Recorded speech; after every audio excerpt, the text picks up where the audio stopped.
kita akan berfungsi firman Tuhan. Ada bukti kebangkitan Yesus. Ya, ini merupakan satu pertanyaan kepada kita. Ada apa bukti? Apa bukti kebangkitan Yesus? Sebelum itu, mari kita tunduk kepala dan kita berdoa. Bapa di sorga, kami sangat mengucap syukur dan terima kasih Tuhan. Engkau sudah memberkati kami dengan kesehatan dan dengan berkat-berkat jasmani yang sudah Engkau curahkan kepada kami. Kami bersyukur kami dapat merayakan kebangkitan Engkau. Kami bersyukur Tuhan karena Paskah kami dapat rayakan walaupun kami berada di tempat yang berbeda. Tuhan, pimpin kami sementara kami merenung kebenaran firman-Mu, agar firman ini dapat meyakinkan kami, menguatkan kami untuk terus memberitakan tentang anugerah keselamatan yang Engkau berikan kepada kami. Kami sudah berdoa di dalam nama Tuhan Yesus. Amin. Ya, jadi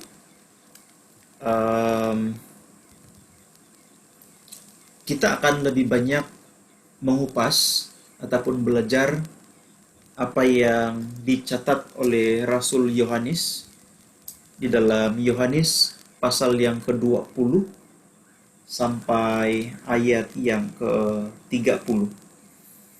Ya, jadi Yohanes yang ke-20 ayat yang pertama sampai ayat yang ke-30. Jadi dikatakan bahwa pada ayat yang kedua, kalau kita melihat di sana kan salah satu bukti bahwa Yesus bangkit, pada hari pertama Maria Magdalena datang ke kubur di mana Yesus dikuburkan. Maria Magdalena mendapati batu sudah digulingkan dan tidak mendapati mayat Yesus di dalamnya. Nah, jadi tujuan Maria Magdalena datang ke kubur itu sebenarnya untuk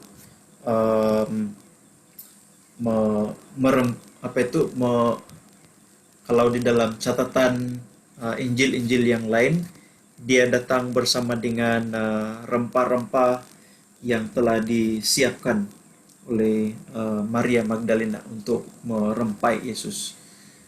Kira-kira supaya tidak tahu apa tujuan mereka, tapi itulah tradisi yang mereka seringkali lakukan di dalam kalangan mereka lah. Jadi Maria Magdalena terkejut melihat apabila kubur Yesus itu batunya sudah digulingkan dan dia mendapati mayat Yesus tidak ada di sana. Jadi pada tanggapan Maria Magdalena, kalau kita melihat di dalam Alkitab, mungkin mayat Yesus itu dicuri. Ya, mungkin mayat Yesus itu dicuri. Ya, tetapi kalau kita stop sampai di dalam pembacaan itu saja, di dalam ayat yang kedua itu, mungkin kita akan terjerat bahwa, ataupun ada orang yang mendakwa kita bahwa memang benar mayat Yesus itu dicuri. Ya, tetapi nanti kita akan merenung ataupun mengetahui apabila kita akan beralih kepada perenggan yang seterusnya, apa kejadian sebenar yang berlaku kepada mayat Yesus. Jadi Maria Magdalena pun melaporkan kepada Petrus dan murid yang lain. Ya, jadi di dalam ayat yang ketiga sampai ke-8, Petrus dan Yohanes menyusul memeriksa kubur Yesus dan mendapati kubur itu kosong. Tidak secara jelas di dalam firman Tuhan ini dinyatakan bahwa Petrus dan Yohanes, tetapi memang jelas yang dinyatakan Petrus dan murid yang lain.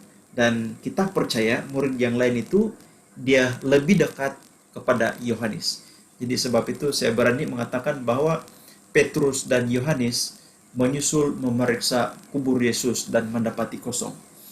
Oke, kita beralih kepada ayat yang kedua tadi, pada hari pertama.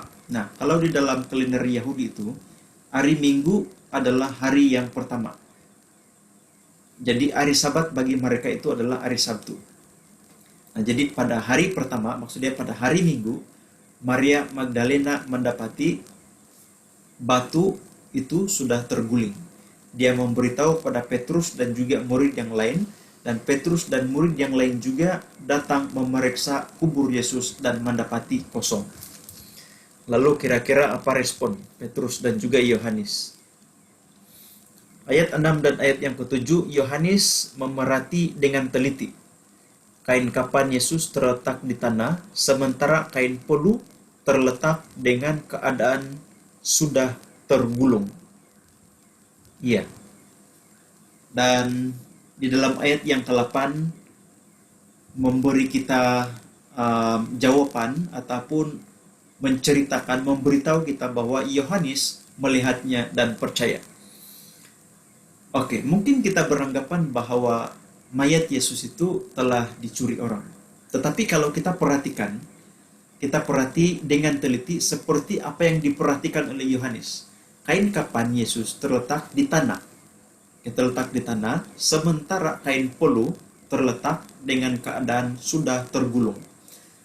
Oke, saya ingin tekankan di sini, kain polu Yesus terletak dalam keadaan sudah tergulung. Biasanya kalau kita mendengar di dalam berita ataupun sedutan-sedutan berita, kalau orang pecah masuk rumah kita, biasanya keadaan rumah kita itu bertempiaran. Karena dia selongkar sini sana, dia curi sini sana dan sebagainya. Mungkin juga kalau kita melihat di dalam kuburan ini, kalau pencuri datang mencuri mayat Yesus, mungkin keadaan kubur itu tidak teratur seperti itu. Bahkan kalau kita melihat kain polu terletak dengan keadaan sudah tergulung. Nah, Yohanes ini adalah seorang murid Yesus yang paling dikasih ataupun paling rapat dengan Yesus.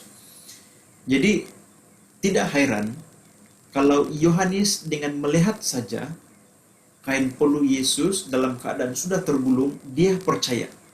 Karena dia begitu sangat dekat dan mengetahui kepribadian Tuhan Yesus secara manusia ataupun sewaktu mereka bersama-sama dengan Yesus. Dan membuktikan di dalam ayat yang ke-8, setelah Yohanes melihat kain kapan dan juga kain polu dalam keadaan sudah tergulung, Yohanes melihatnya dan percaya. Tetapi apa yang terjadi kepada Petrus? Petrus masuk ke dalam kubur dan dia tidak melihat apa-apa. Bahkan mungkin dia belum percaya bahwa Yesus telah bangkit. Ya, ini keunikan si Yohanes. Dia dengan melihat saja keadaan itu, dia percaya. Apakah kita saat ini dengan melihat saja kesaksian tentang Yesus kita percaya? Apakah kita seperti Yohanes ataupun apakah kita seperti Petrus? Ya. Di dalam ayat yang ke-15 sampai ke-18 dikatakan bahwa sewaktu Maria Magdalena pergi ke kubur, Yesus sudah menampakkan kepada Maria Magdalena. Lalu menyuruh ataupun mengatakan kepada Maria Magdalena bahwa dia harus pergi kepada murid-muridnya dan memberitahu apa yang telah terjadi. Ya, jadi maksud dia Maria Magdalena adalah orang yang pertama nampak Yesus bangkit. Lalu memberitahukan kepada Petrus dan juga murid-muridnya. Tetapi masalah dia di sini, murid-muridnya tidak percaya terhadap pemberitahuan Maria Magdalena. Sehingga kan Petrus dan juga murid-murid yang lain datang ke kubur dan melihat adakah kubur itu memang benar kosong. Ataupun adakah memang benar berita yang disampaikan oleh Maria Magdalena itu benar bahwa Yesus sudah bangkit. ayat yang ke-19 sampai ayat yang ke-20, pada sebelah malam, hari yang pertama, minggu yang sama, hari yang sama. Nah, selepas Maria Magdalena datang ke kubur dan kembali memberitahukan kepada Petrus dan juga murid-muridnya, dan murid-muridnya itu juga datang ke kubur dan mendapati tidak ada mayat Yesus. Setelah itu pada waktu malam hari yang sama, mereka semua murid-muridnya kecuali Thomas dan juga Yudas Iskariot yang sudah mengkhianati Yesus, mereka berada di dalam rumah yang terkunci. Nah, mereka berada dalam rumah yang terkunci dan tiba-tiba Yesus menampakkan kepada murid-muridnya. Lalu dia menunjukkan tangan dan lambungnya kepada mereka. Nah, saudara dan saudari yang kekasih dalam Kristus, ini sudah mengatasi hukum manusia. Keberadaan Yesus kepada mereka, keberadaan Yesus di tengah-tengah mereka mengatasi hukum manusia. Kenapa saya katakan demikian? Yesus hadir di tengah-tengah mereka secara daging. Maksud saya secara tubuh jasmani manusia yang dapat kelihatan dan dapat dirasa, dapat disentuh. Tetapi kalau kita melihat ataupun kita sensitif di dalam firman Tuhan ini, rumah yang di mana mereka berkumpul itu terkunci. Bagaimana Yesus dapat masuk? Bagaimana Yesus dapat masuk? Di sini kita dapat melihat tubuh Yesus yang sudah dimuliakan.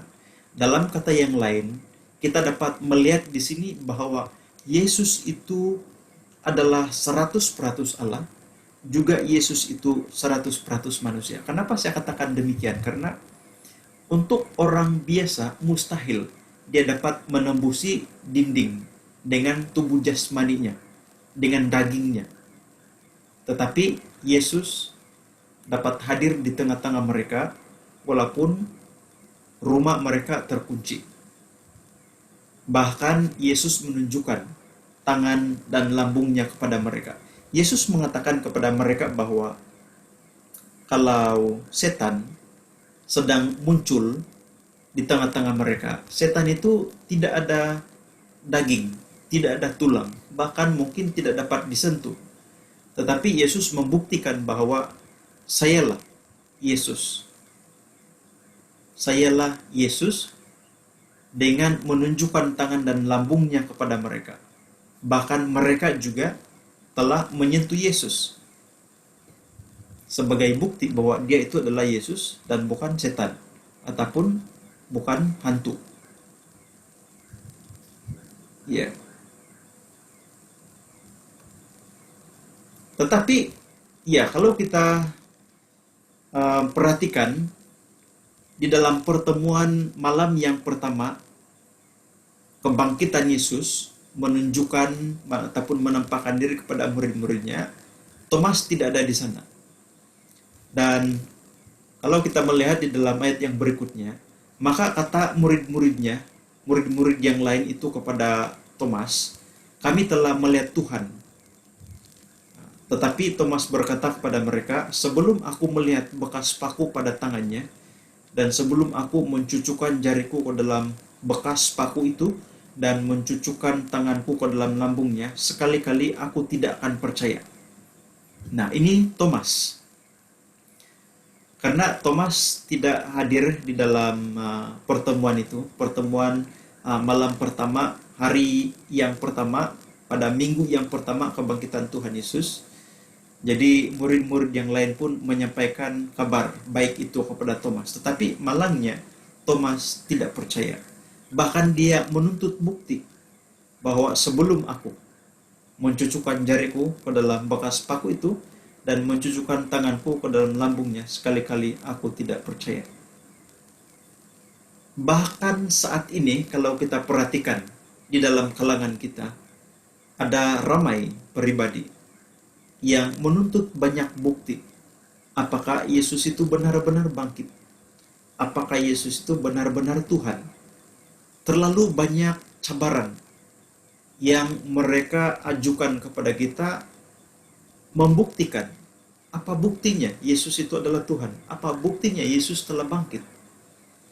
Iya, tidak sedikit manusia-manusia Thomas pada saat ini, di mana kita memberitakan berita baik, mungkin kita melakukan penginjilan, sama ada secara umum ataupun di dalam keluarga ataupun dalam jemaat.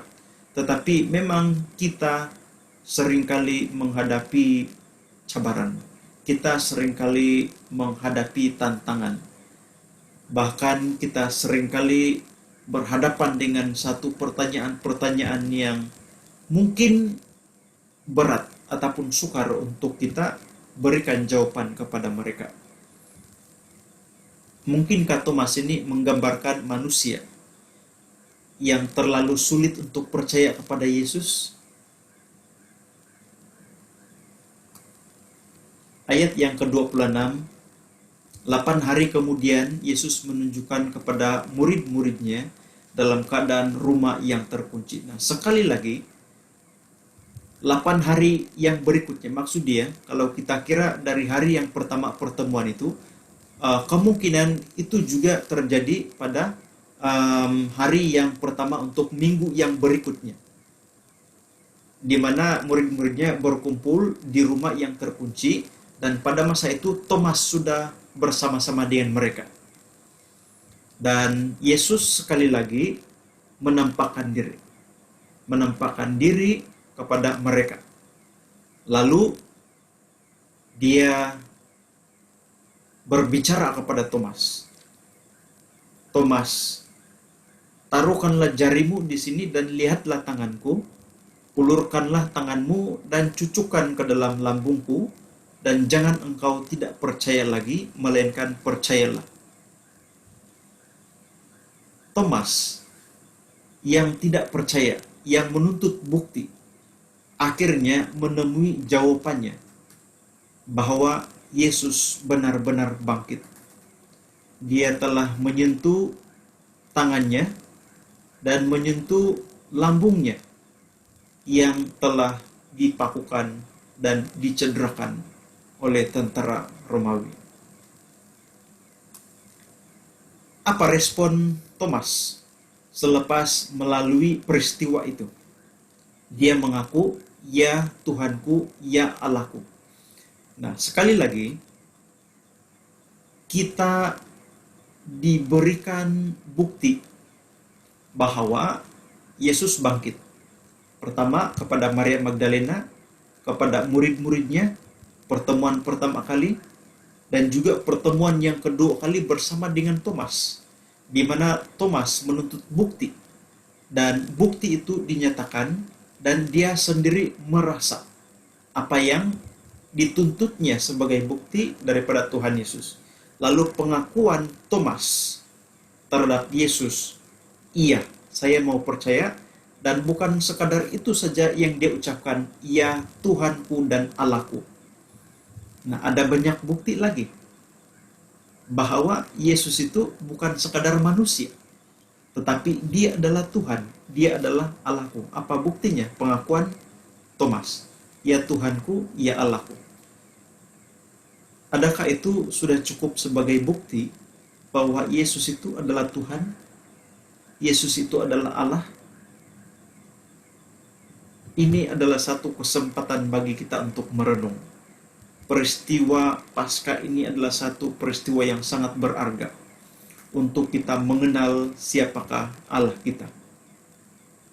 Ayat yang ke-29, kata Yesus kepadanya, kepada Thomas ini, "Karena engkau telah melihat aku, maka engkau percaya. Berbahagialah mereka yang tidak melihat namun percaya."